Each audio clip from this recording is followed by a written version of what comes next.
Saan ang galing ang inyong katawan? Isa itong handog. Isang handog. Malakas ang kutob ko kung kanino galing ang handog na to. Gaya, upang ipaalala sa iyo na walang dapat na ibang makaalam. Dahil sa sandaling isiwalat mo ito sa iba, ay muli kang magiging Idre. Mayroon ng pagkakataon ng Hara para parusahan at paslangin ang napastangang Mineave. Ngunit pinalampas niya. Kung nagawang mapatawad ni Sangre-Lira ang Mineave, ay wala nang dahilan upang ipagpatuloy pa ang parusa. Tiyak na ikaw na naman ang pag-iinitan ng punong konseho, mahal na Hara. Hahayaan niyo na lang ba siya? Hindi. Ngunit ngayon ay pag-aaralan ko muna at pagmamasdan ng kanyang bawat galaw. Kaninang pa kita sinusundan, Lira, at kung sabihin sa iyo na ako'y humanga sa iyong katapangan. Tapang? May tuturing din na katapangan ang pagpili at patawarin ang taong nagkamali sa iyo. Sinadya kitang hanapin upang hamunin sa isang labanan na tayong dalawa lamang. Mahinang nilalang!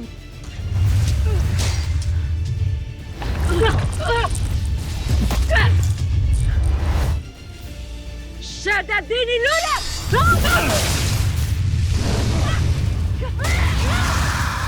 Marahil hindi sapat ang payak na paghingi ng tawad. Kailangan pa nating patunayan sa lahat na tayo nga ay nagbago na. Kaya nagpapasalamat ako ng marami kay Hara Armea at Sangre-Lira dahil sa pagkakataon na ipinagkaloob nila sa atin. Brilyante ng lupa. Tulungan mo kaming matuklasan kung paano nagkaroon ng katawan ng kapatid ko. Natutuwa ako at naibigan mo ang aking handog sa iyo. Ako ay nasa iyong isipan. Lagot, nakipagkasundo na siya kay Kargan.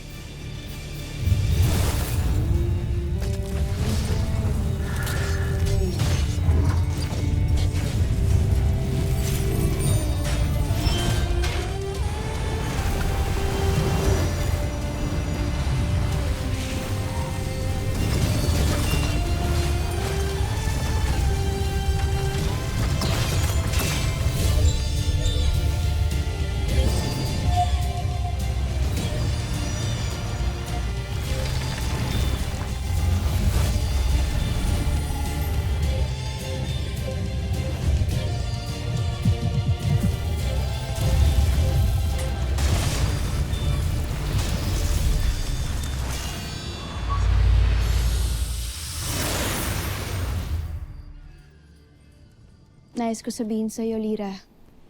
Napahanga mo ako sa iyong pasyang patawarin si Daron. Abisala!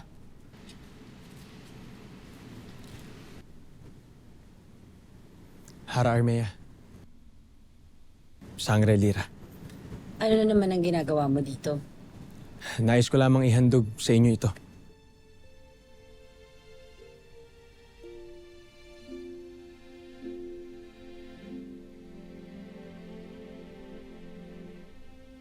Yan ay aking pasasalamat dahil sa pagsalba niyo sa aking buhay.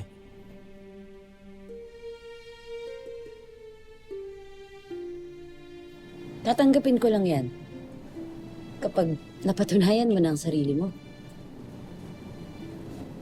Nakarapat dapat ka talaga sa pagkakataong binigay namin sa'yo.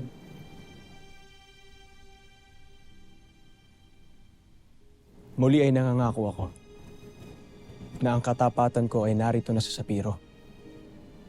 At habang buhay kong tatanawin ang aking utang na loob sa inyo, araw-araw ko rin papatunayan ang aking katapatan.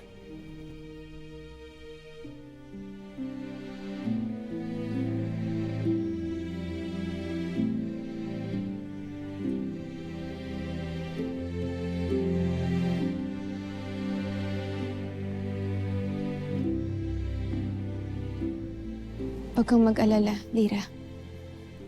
Naniniwala akong tunay na nagbago na si Daron. Napapansin ko ang mga tingin mo sa lalaking. Ano sabihin bet mo siya?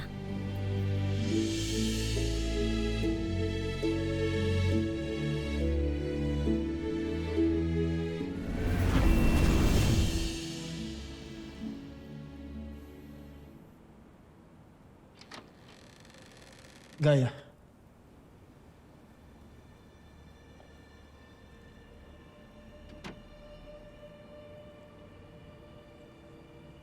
paumanhin ko, hindi ako nakapagpaalam. Nagtungo lang ako sa liwasan at lumanghap ng sariwang hangin.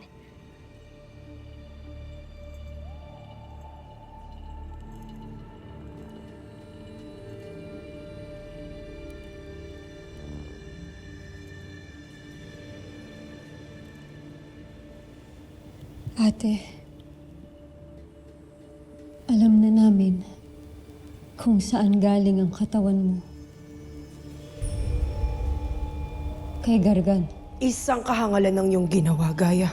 Lamara, Nagsasabi lamang ako ng katotohanan. Lamara. Paano? Lamara.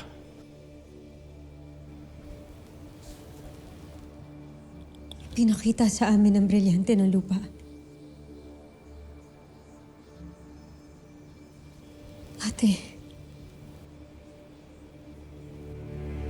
Ate, makinig ka sa amin. Pakiusap. Ibalik mo kay Gargan ang ibinigay niya sa'yo. Hindi ito tama. At bakit ko ito ibabalik, Tera? Hindi. Hindi kailanman. ngunit Gaya, nakatitiyak kami na mayroong hihingiing kapalit si Gargan. Wala. Wala siyang hininging kapalit. Si Gargan na isang tusong bathala, Gaya. Maaaring wala siyang hilinging kapalit sa iyong harapan. Ngunit maaaring may kunin siya mula sa iyo. O di kaya gamitin ka lamang niya. Sinabi nang wala siyang hinihingi. Bakit hindi na lamang kayo maging masaya para sa akin na may bago na akong buhay?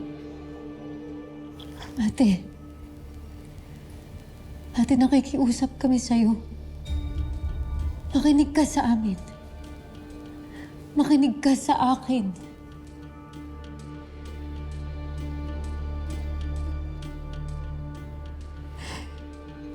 Tanggihan mo kung ano man ang pinangako sa'yo ni Gargan.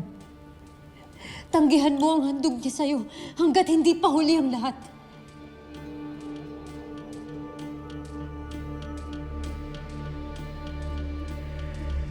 Gaya,